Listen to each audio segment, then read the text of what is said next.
Bismillahirrahmanirrahim. Assalamualaikum warahmatullahi wabarakatuh.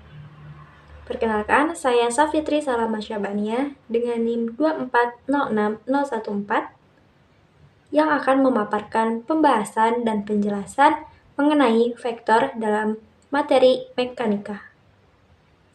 Sebelum memulai pembahasan dan penjelasan, saya berterima kasih kepada dosen pengampu pedagogi mekanika, yakni Ibu Ika Mustikasari dan Ibu Nur Endah. Kemudian tak lupa marilah kita panjatkan doa sebelum memulai pembelajaran.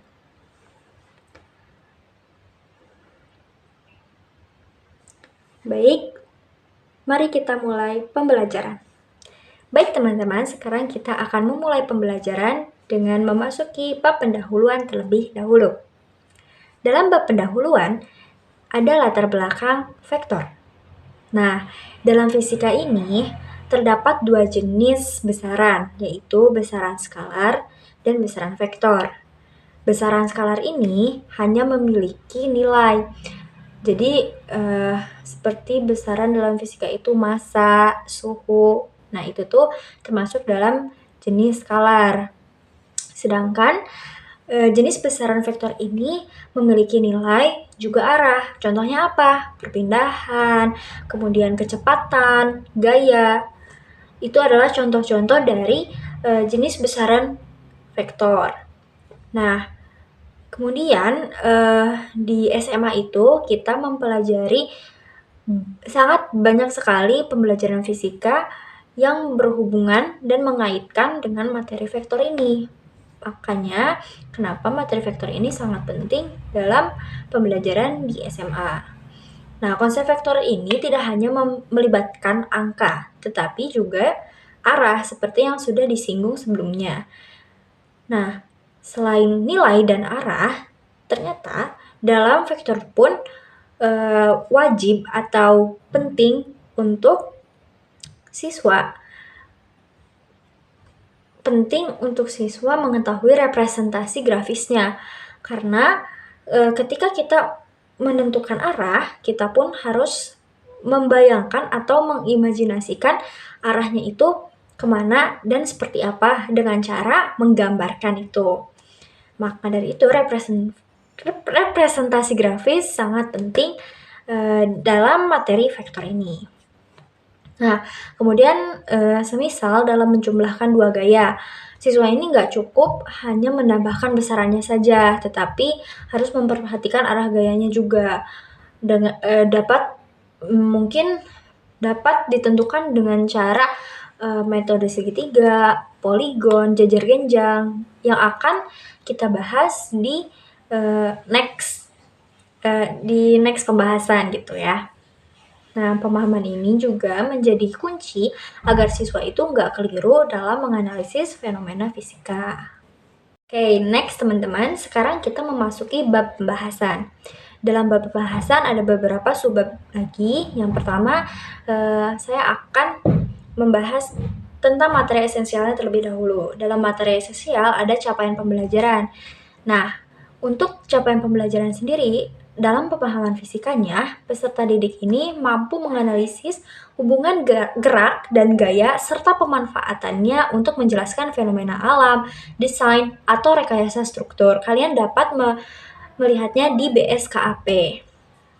Kemudian dalam keterampilan prosesnya sendiri, dalam materi vektor ini, siswa atau peserta didik diharapkan dapat mengamati, mempertanyakan dan memprediksi, kemudian merencanakan dan melakukan penyelidikan, memproses, menganalisis data dan informasi, kemudian mengevaluasi dan refleksi, dan yang terakhir mengomunikasikan hasil.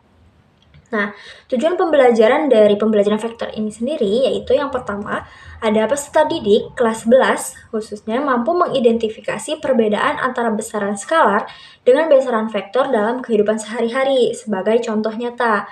Kemudian, peserta didik kelas 11 juga mampu menganalisis penggunaan representasi vektor pada sebuah vektor, baik dengan cara menggambarkan ataupun dengan cara komponen titik koordinat.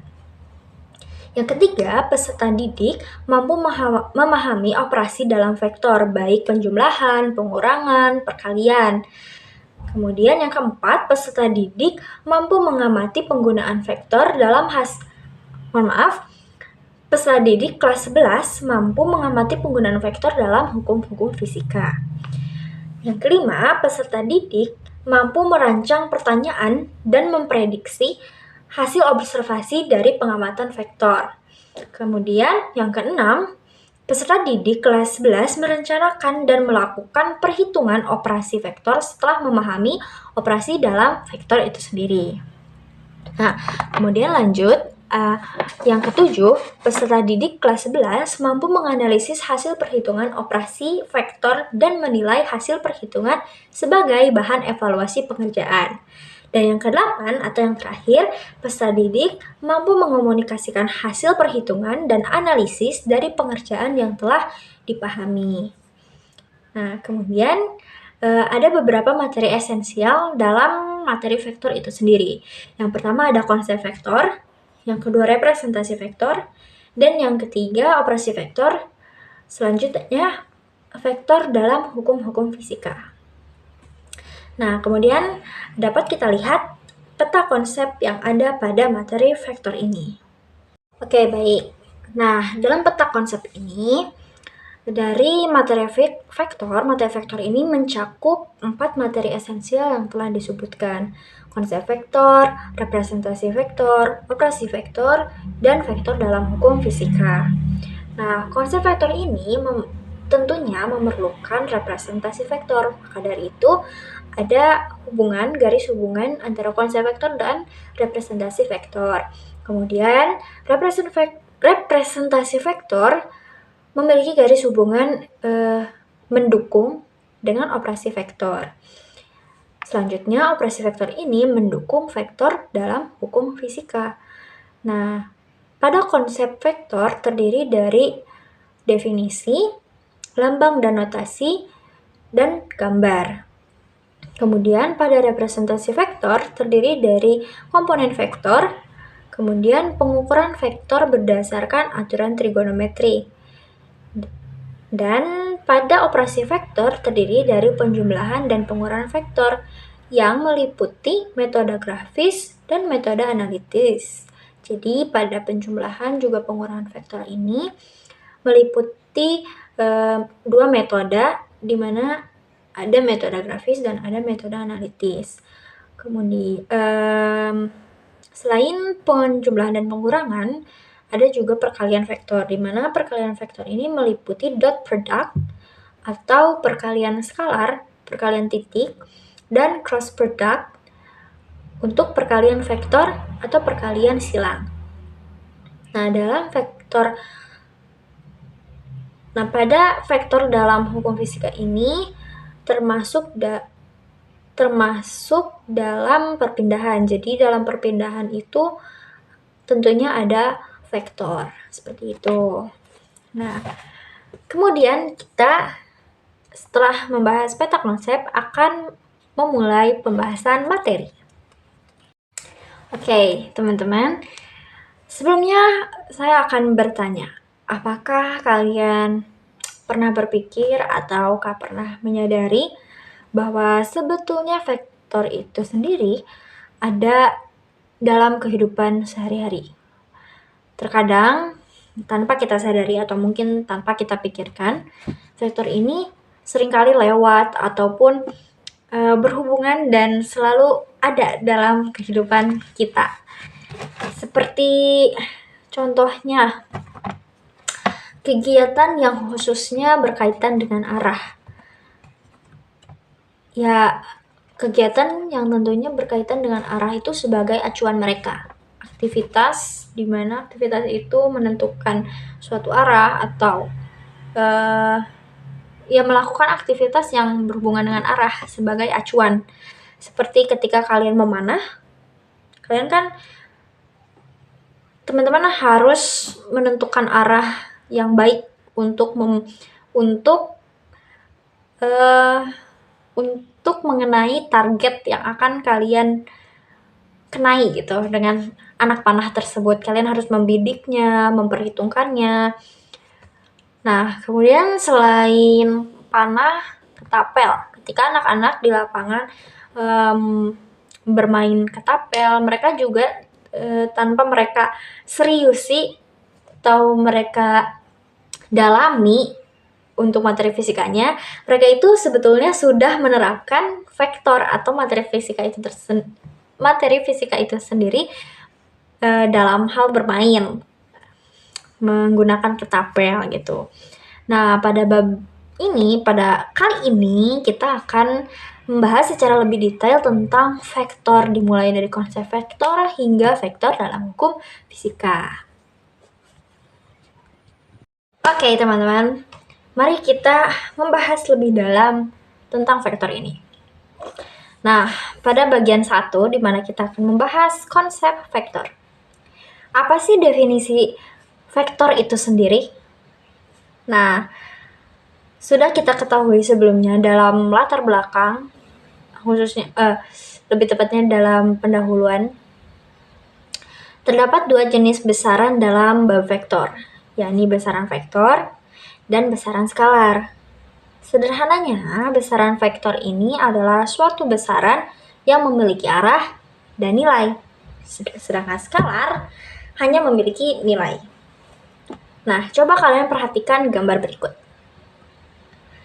Di sini ada seorang anak, di mana seorang anak lelaki ini berjalan dengan total jarak 5 meter.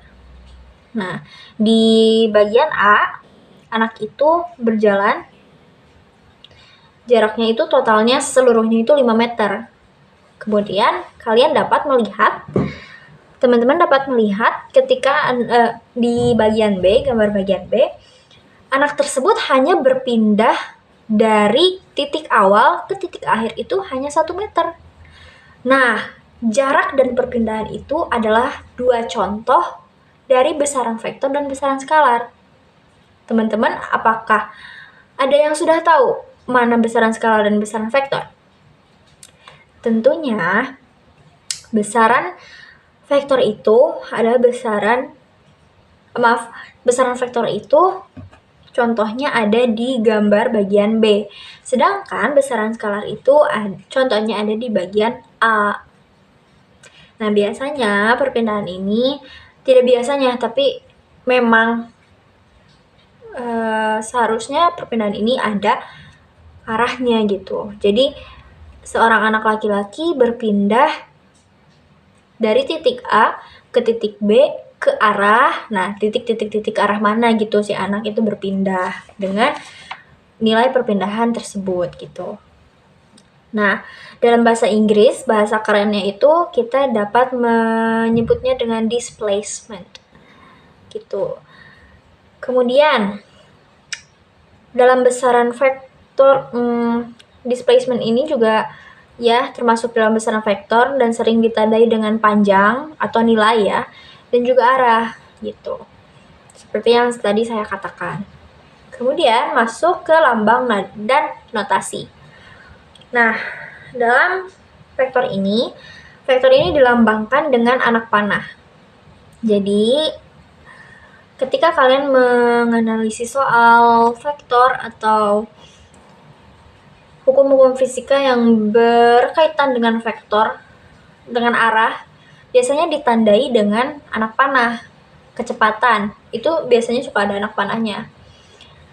Nah, panjang anak panah itu menyatakan besaran vektor. Jadi ketika kalian lihat besaran vektor dengan anak panah yang panjang, misalnya dalam gaya itu ketika anak panahnya itu panjang, berarti gaya yang terjadi itu besar gitu. Gayanya itu besar. Nah, direpresentasikan dengan anak panah yang panjang. Kalau pendek berarti ya nilai gaya yang terjadi atau yang ada gitu, berarti kecil nilainya. Kemudian kalau arah itu biasanya dapat dinyatakan oleh sudut seperti itu. Dalam vektor itu sendiri, di anak panah itu ada ujung dan pangkal. Nah, biasanya ujung itu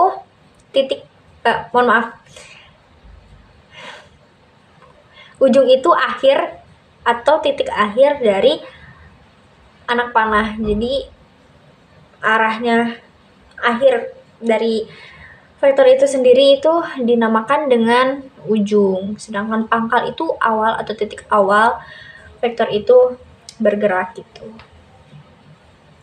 Kalian bisa lihat di gambar ya di PPT.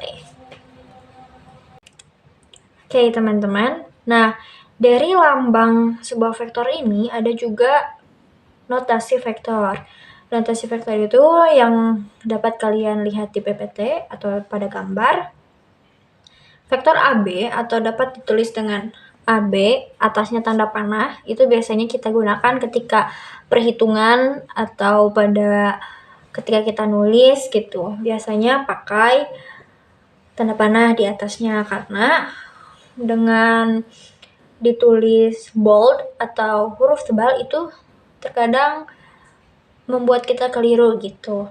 Kecuali kalau memang terbiasa dengan yang hurufnya tebal banget, jadi itu sebagai ciri atau tanda dari sebuah vektor gitu. Tapi rata-rata kita menggunakan dengan tanda anak panah di atas huruf vektor. Jadi kayak AB, kemudian tulis vektor di atasnya. Ditulis anak panah. Nah, dapat dilihat dari gambar bahwasannya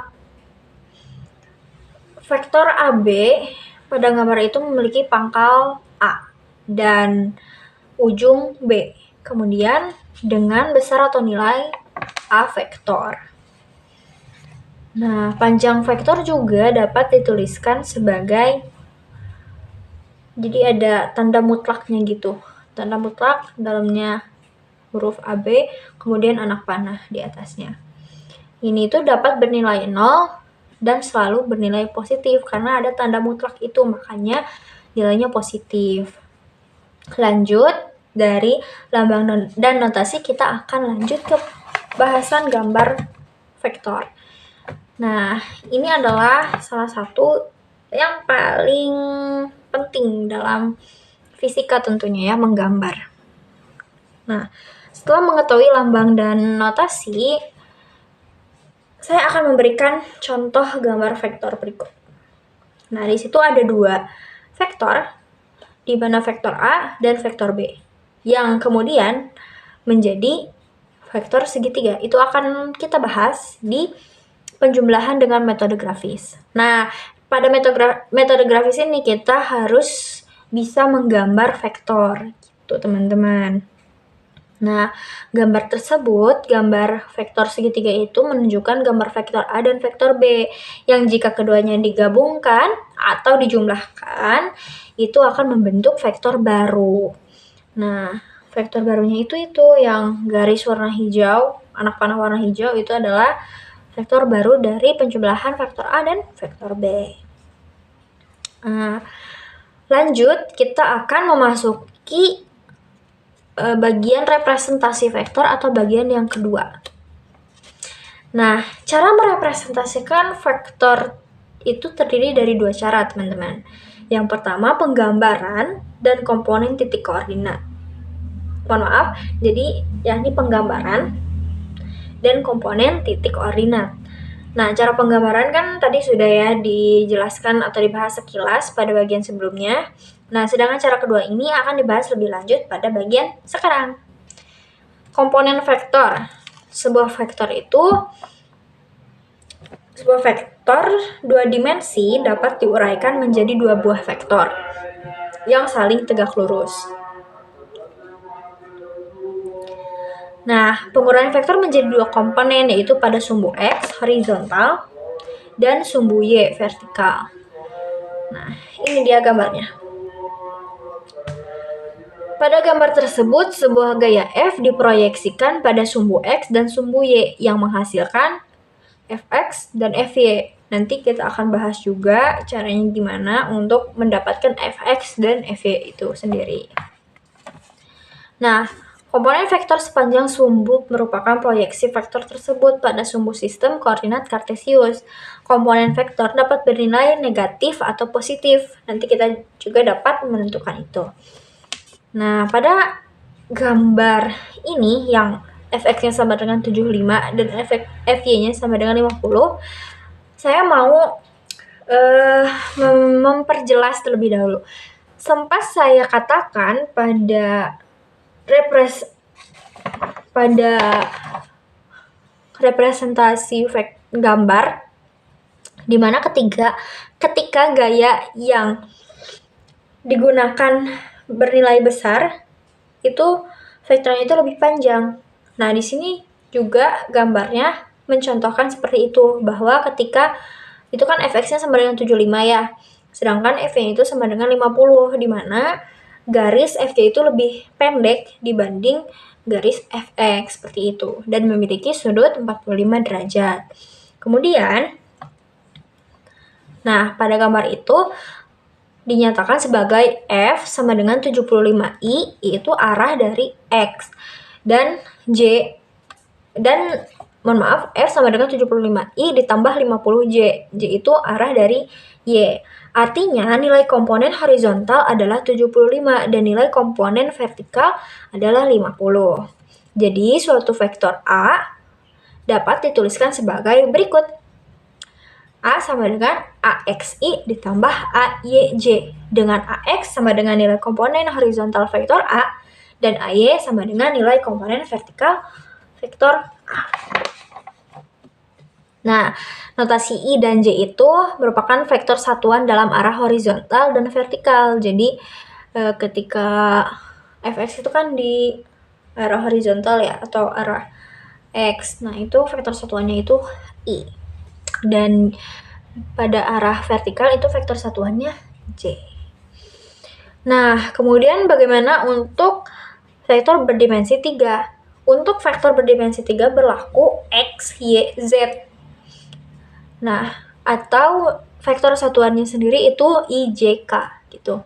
Jadi dapat dituliskan A sama dengan AXI ditambah AYJ ditambah AZK.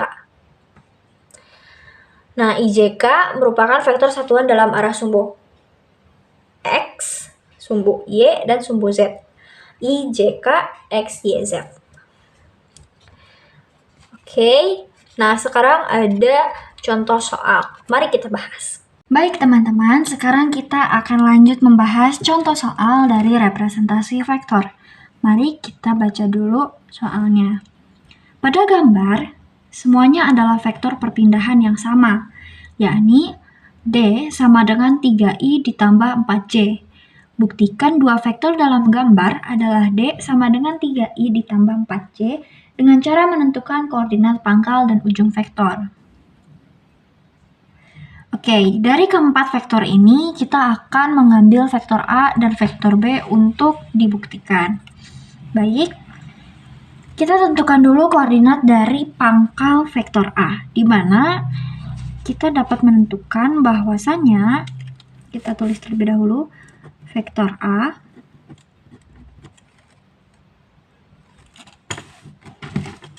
memiliki titik koordinat memiliki pangkal dengan titik koordinat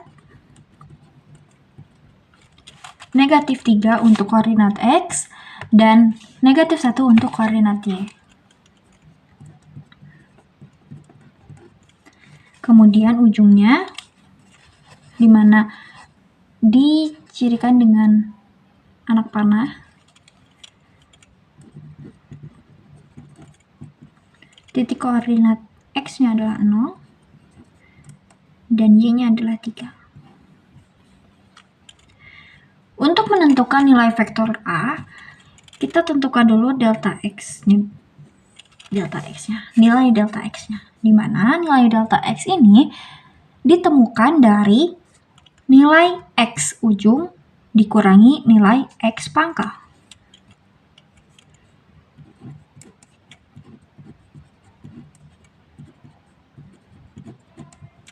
Nah, kemudian kita tentukan nilai delta Y-nya sama seperti menentukan delta X, maka titik Y ujung dikurangi titik Y pangkal.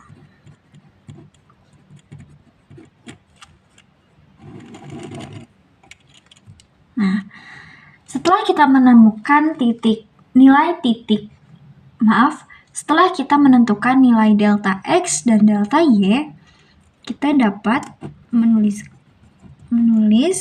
nilai dari vektor A sama dengan, karena X memiliki arah I dan Y memiliki arah J, kita tulis 3I ditambah 4J. Terbukti ya teman-teman, seperti yang dikatakan di soal. Baik, selanjutnya kita menentukan dari vektor B. Vektor B memiliki pangkal dengan titik koordinat. Kita lihat 1, negatif 1, 0, dan ujungnya 2 dan 4. Caranya persis dengan yang menentukan vektor A, di mana delta X-nya berarti 2 dikurangi negatif 1. Dan delta Y-nya sama dengan 4 dikurangi 0.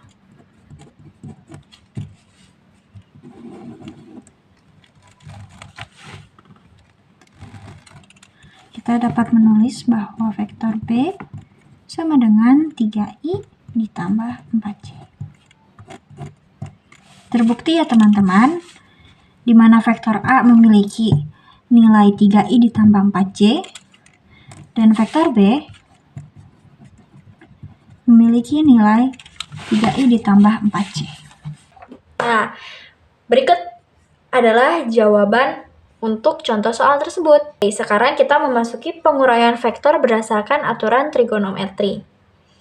Kita langsung bahas penguraian vektor berdasarkan aturan trigonometri ini dengan membahas soal.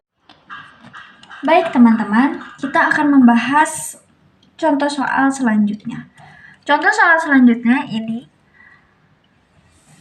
masuk ke dalam bagian penguraian vektor berdasarkan aturan trigonometri. Kita akan membaca terlebih dahulu soalnya seperti biasa. Suatu pesawat terbang terlihat berada 300 km dari suatu bandara dengan arah 30 derajat dari timur ke utara. Berapa jauh pesawat tersebut ke timur dan ke utara dari bandara? Masalah ini kita dapat selesaikan dengan aturan trigonometri. Sebelum menyelesaikan, kita dapat menggambar arah mata angin untuk membantu menentukan arahnya, di mana arah timur sejajar dengan atau setara dengan koordinat X, dan arah mata angin utara setara atau sejajar dengan koordinat Y. Dapat dilihat pada diagram gambar di sini. Nah, pada koordinat X atau arah mata angin timur, kita dapat menentukan jarak dengan Fx sama dengan F cos theta,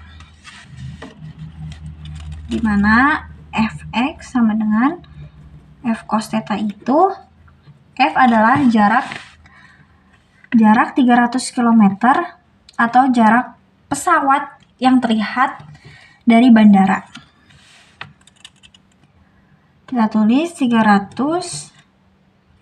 cos theta itu adalah sudut pesawat dari timur ke utara, X, Y.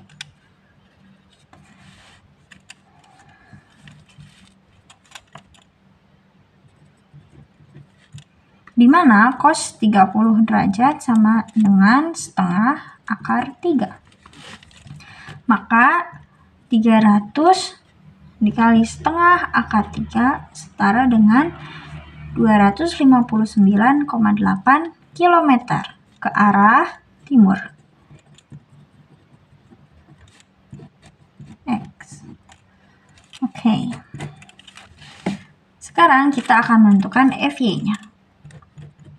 Cara menentukan FY adalah Fy sama dengan F sin theta, di mana F-nya adalah 300, maka dikali sin 30. Sin 30 adalah setengah, maka 300 dikali setengah, yakni 150. Maka jauh pesawat tersebut ke utara adalah 150 km ke arah utara.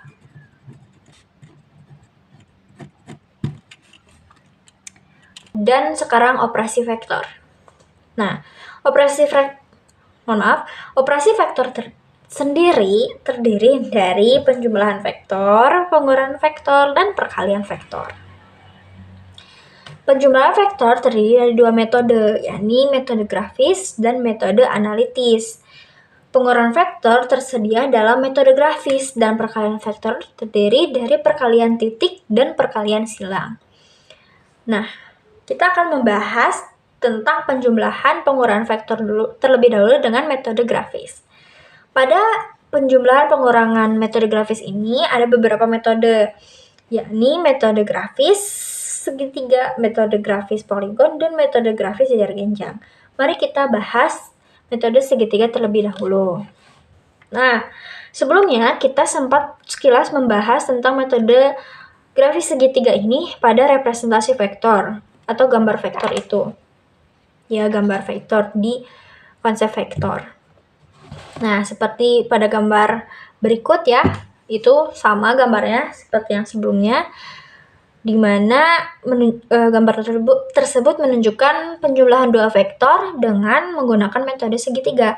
Penjumlahan dua vektor dilakukan dengan menghubungkan ujung vektor pertama dengan pangkal vektor kedua. Jadi vektor ujung yang ini, yang kayak begini, ujung vektor A itu dihubungkan dengan pangkal yang bulat vektor B. Nah, resultan vektor itu diperoleh dengan menarik anak panah dari pangkal vektor pertama ke ujung vektor kedua. Dan itulah vektor baru atau disebut dengan resultan vektor. Kemudian metode poligon. Nah, metode poligon ini juga sama atau mirip dengan metode segitiga, di mana vektor-vektor akan disusun membentuk poligon sehingga terbentuklah resultan dari vektor-vektor tersebut. Kemudian metode jajar genjang. Nah, sedikit berbeda dengan metode poligon dan juga metode segitiga. Metode jajar genjang ini seperti yang terlihat pada gambar, nanti resultannya itu akan dihasilkan dari titik tengah antara vektor yang satu dengan vektor yang lain, dan akan membentuk jajar genjang dengan bantuan titik bantu. Nah,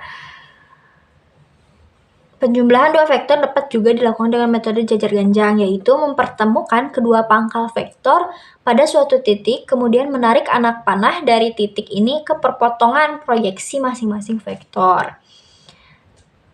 Agar kita lebih jelas, kita akan membahas contoh soal. Baik teman-teman, sekarang kita akan lanjut membahas contoh soal untuk operasi vektor penjumlahan metode grafis. Nah, di sini kita melihat ada 3 vektor, di mana vektor S, vektor T, dan vektor U yang akan kita selesaikan dengan metode poligon. Nah, metode grafis poligon ini sedikit mirip dengan metode segitiga. Hanya saja nanti akan ada hasil dari, atau kita sebut dengan resultan vektor dari vektor S, T, dan U. Mari kita gambar atau kita selesaikan vektor berikut. Kita akan menggambar S-nya terlebih dahulu ya teman-teman, vektor S-nya terlebih dahulu.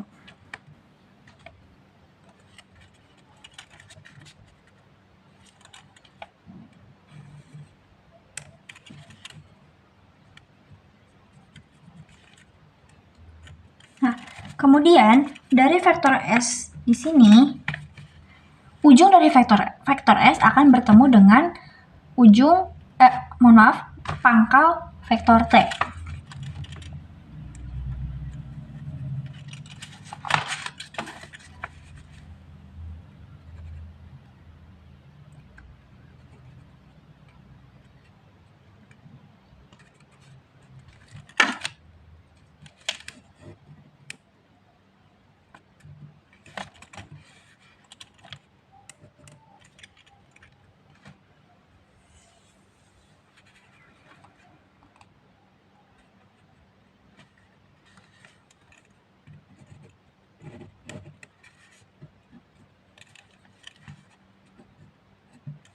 Nah, dan ujung vektor T akan bertemu dengan pangkal vektor U.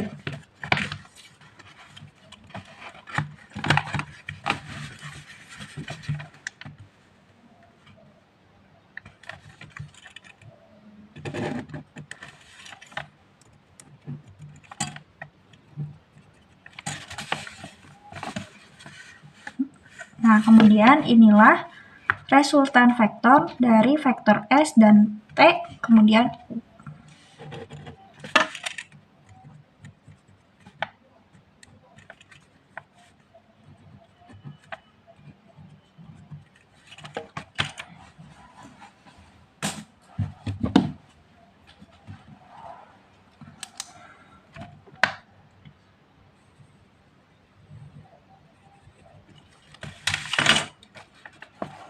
Inilah hasil akhir untuk penyelesaian soal berikut.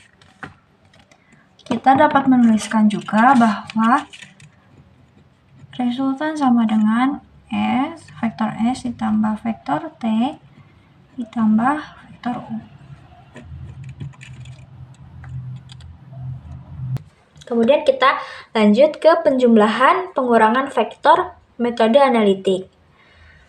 Tentunya berbeda dengan metode sebelumnya yang memerlukan penggaris, kemudian busur untuk dapat menggambarkan dengan baik.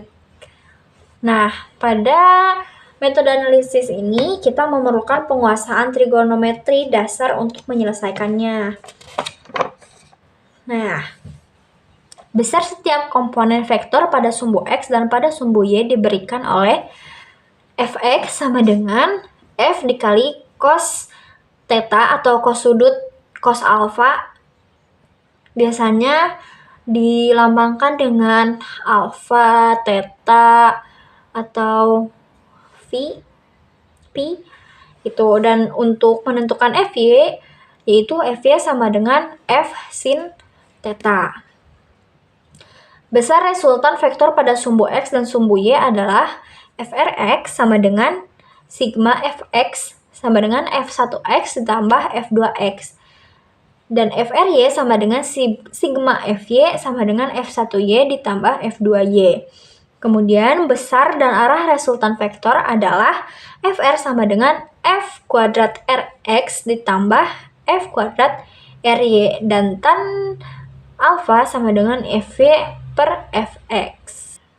Nah, jika terdapat lebih dari dua vektor, maka besar resultan vektor pada sumbu X dan sumbu Y adalah, kan tadi itu cuma F1x ditambah F2x. Nah, kalau misalkan lebih dari dua vektor, maka F1x ditambah F2x ditambah F3x, dan seterusnya.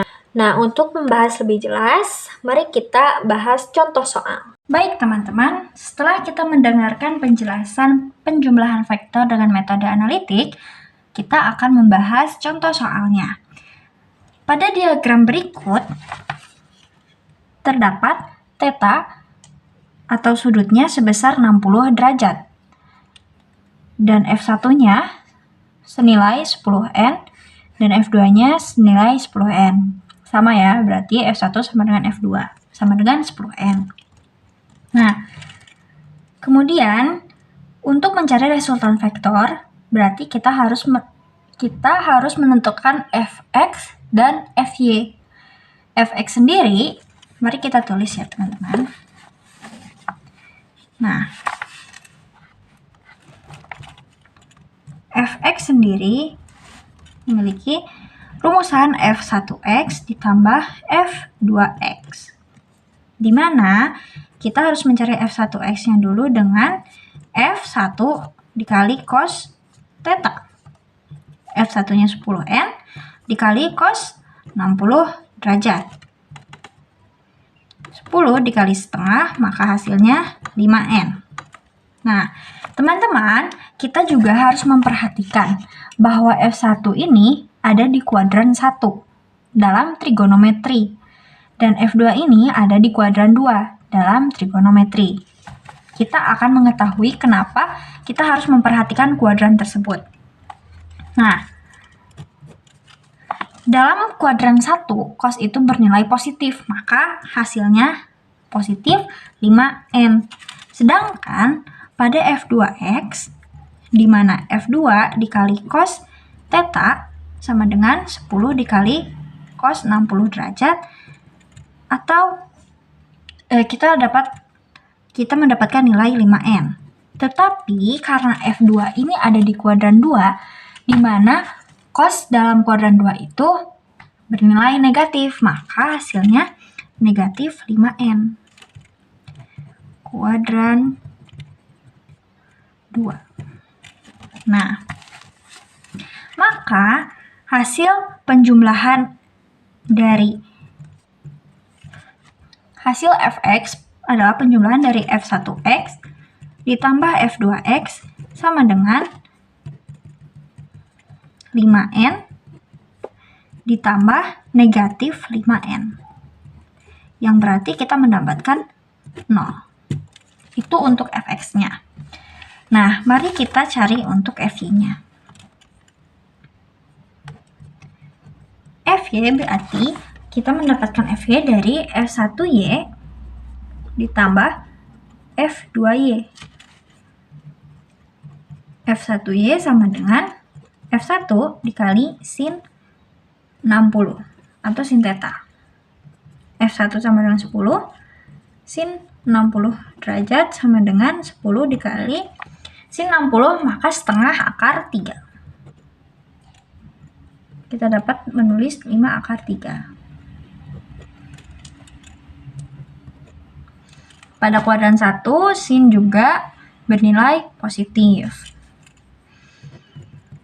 F2Y sama dengan F2 dikali sin 60 derajat. Di mana F2-nya 10, sin 60 sama dengan setengah akar 3.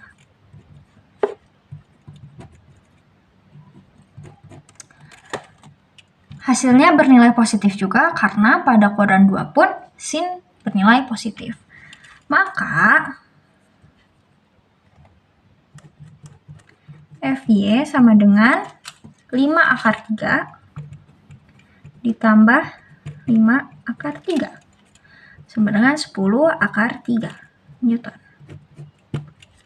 Nah, kita sudah mendapatkan Fx juga Fy-nya. Sekarang kita akan menentukan resultannya. Bagaimana cara mencari resultan?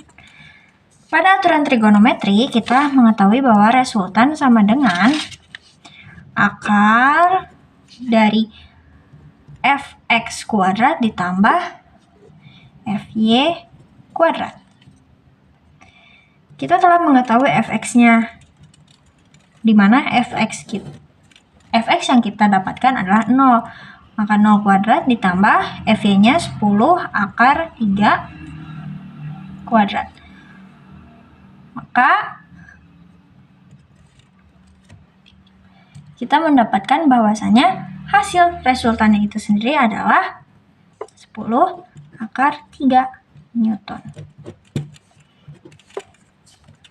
Inilah hasil resultan dari F1 yang memiliki nilai 10 dan F2 yang memiliki nilai 10 dengan sudut 60 derajat. Kita akan lanjut ke perkalian vektor. Nah, pada perkalian vektor ini ada dua macam operasi perkalian dengan vektor yang akan dibahas, yakni perkalian skalar, yaitu dot product, dan perkalian vektor, yaitu cross product. Nah, di mana perkalian skalar ini berlaku kaidah komutatif, perkalian antara dua vektor, misalnya vektor A dan vektor B, yang dituliskan dengan bold atau tanda anak panah di atas, yang dibaca A dot B, dan didefinisikan sebagai A dot B sama dengan AB cos theta. Cos theta ini adalah sudut yang dibentuk oleh A dan B. Nah, kemudian perkalian vektor atau cross product itu perkalian antara dua vektor, misalnya vektor A dan vektor B, yang dituliskan sebagai A cross B. Dan hasilnya adalah sebuah vektor lain. Jadi, perkalian vektor ini akan menghasilkan vektor baru. Yang misalkan vektor lainnya itu C. Dengan C sama dengan A cross B, besar vektor C didefinisikan sebagai C sama dengan AB sin theta. Baik, selanjutnya ada kaidah tangan kanan nih teman-teman untuk menentukan arah dalam vektor. Nah, kaidah tangan kanan adalah aturan dalam fisika untuk menentukan arah vektor yang tegak lurus terhadap dua vektor lain, seperti dalam perkalian silang A cross B, atau untuk menentukan arah medan magnet yang dihasilkan arus listrik. Nah, kita juga dapat membayangkan bahwa dalam koordinat kartesius, di mana I sebagai arah X, J sebagai arah Y, dan K sebagai arah Z.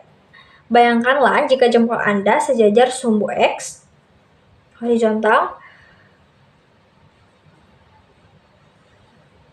keempat jari Anda akan mengarah ke sumbu Z dengan arah K.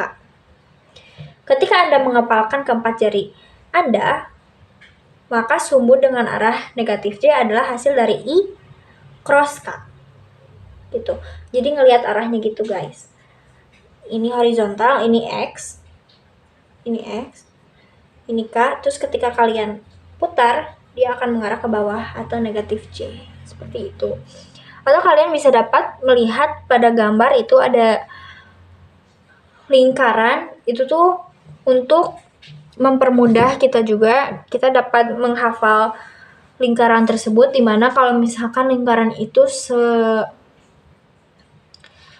searah jarum jam, maka hasilnya itu pasti positif. I dikali J sama dengan hasilnya K, kemudian J dikali K hasilnya, cross J cross K hasilnya I.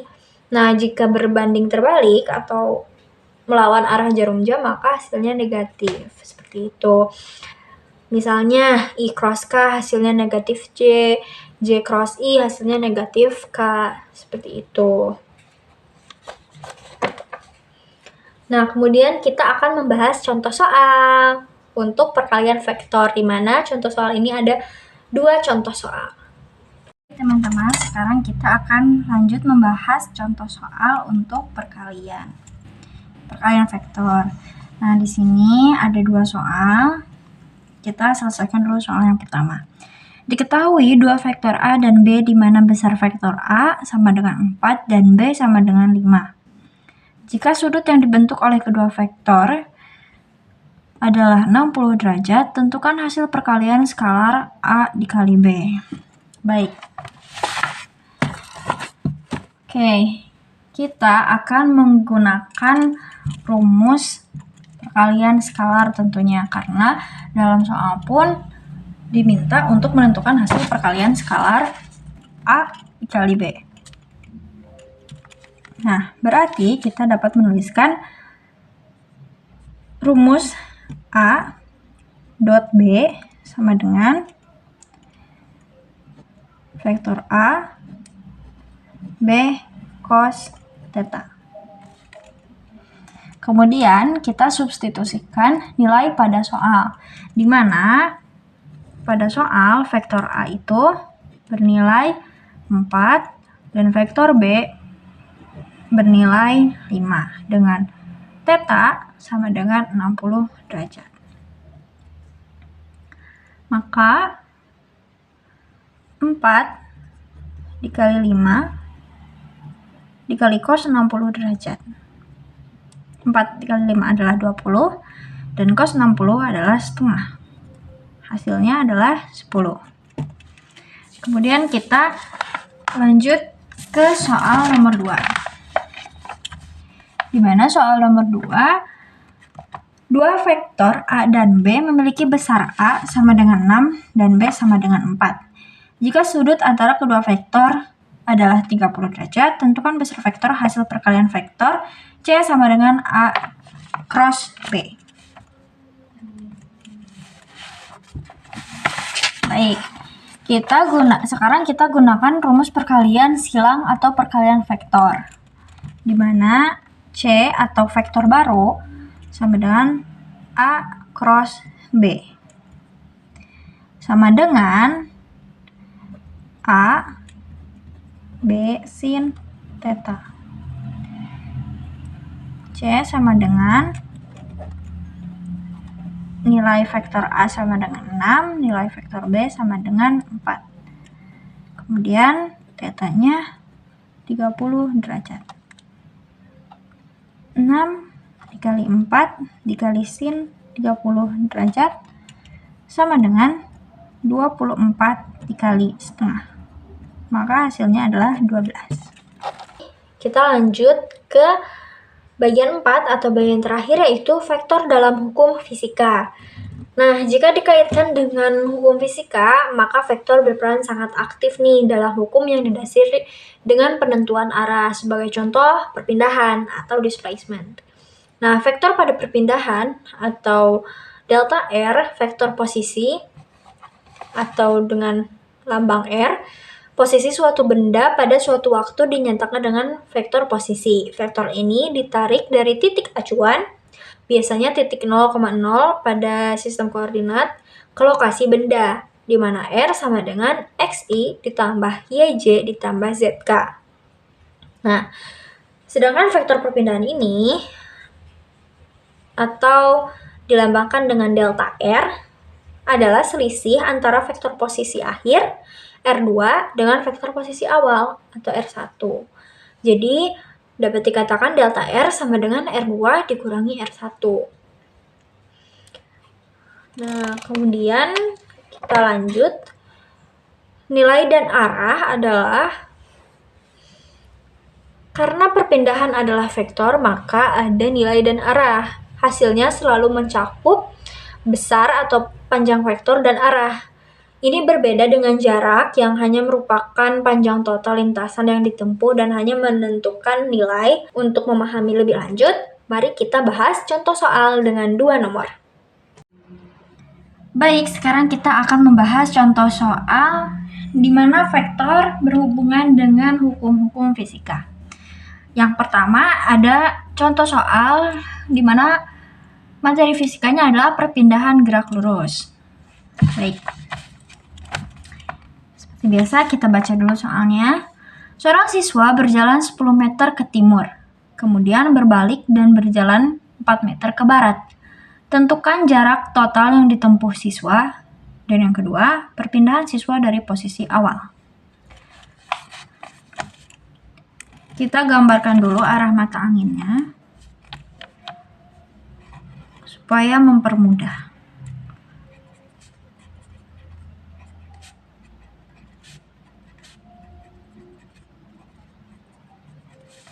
Oke. Seorang siswa berjalan 10 meter. Berarti kita gambarkan saja ini siswa 10 meter ke arah timur. Ini titik A, ini titik B. Kemudian dari titik B ini berbalik dan berjalan 4 meter ke barat. Berarti dia jalan balik gitu ya, sejauh 4 meter. Ini titik C. Nah,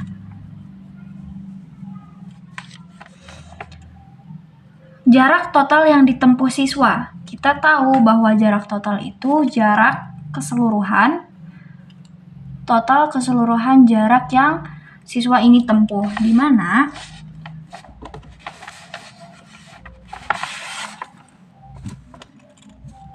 jaraknya sama dengan dari titik A ke B 10 meter ditambah dari titik B ke C 4 meter. Maka total jarak yang ditempuh adalah 14 meter. Untuk menjawab yang A. Sekarang kita jawab yang B, di mana ditanyakan perpindahannya. Perpindahan siswa. Nah, perpindahan siswa berarti berapa jarak siswa berpindah dari titik awal ke titik akhir. Perpindahan siswa dapat ditemukan dengan delta X, di mana X2 dikurangi X1.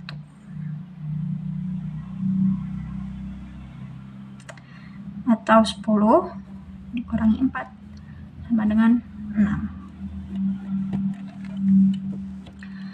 Baik.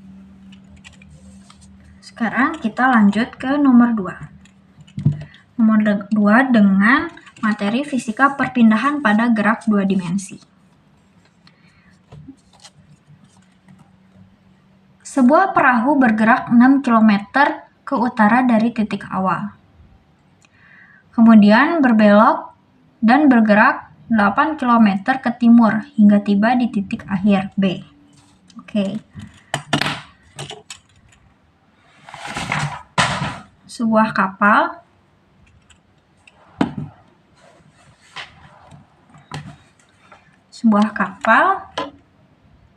atau perahu bergerak 6 km ke arah utara. Kemudian ini titik awal.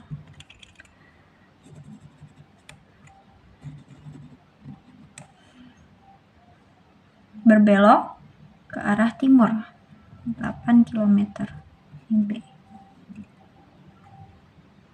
Tentukan besar perpindahan perahu tersebut. Besar perpindahan ini dapat kita gunakan teorema Pythagoras. Berarti ini kan perpindahannya itu, di mana perpindahan atau delta R adalah panjang garis lurus A ke B. Dari A ke B. Delta R sama dengan akar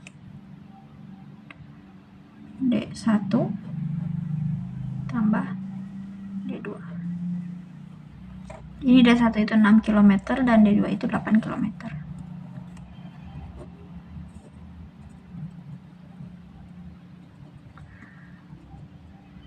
Kita dapatkan bahwa 6 kuadrat ditambah 8 kuadrat adalah 100 km. Maka delta R-nya adalah 10 km. Perpindahan.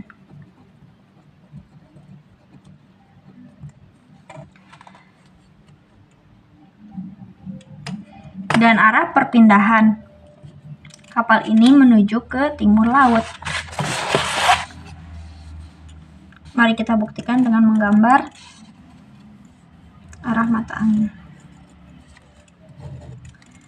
Utara, timur laut, timur tenggara. Kapal menuju utara, berbelok ke timur, maka perpindahannya ke timur laut. Baik teman-teman, untuk pembahasan materi vektor ini telah selesai. Mari kita lanjut ke kesimpulan. Nah, dapat disimpulkan berdasarkan pembahasan yang telah dibahas tadi, bahwasanya vektor ini adalah besaran dalam fisika yang memiliki dua komponen utama, yakni besar atau magnitude dan arah atau direction. Konsep vektor tersebut digambarkan secara visual dengan anak panah, di mana panjang anak panah menunjukkan nilai dan arah anak panah menunjukkan orientasi vektor. Oke, teman-teman, mungkin itu yang dapat saya sampaikan untuk pembahasan dan penjelasan materi vektor. Mohon maaf apabila ada salah kata dan juga kurang baik dalam menyampaikan. Mohon dimaafkan. Terima kasih atas perhatian dan waktunya. Wassalamualaikum warahmatullahi wabarakatuh.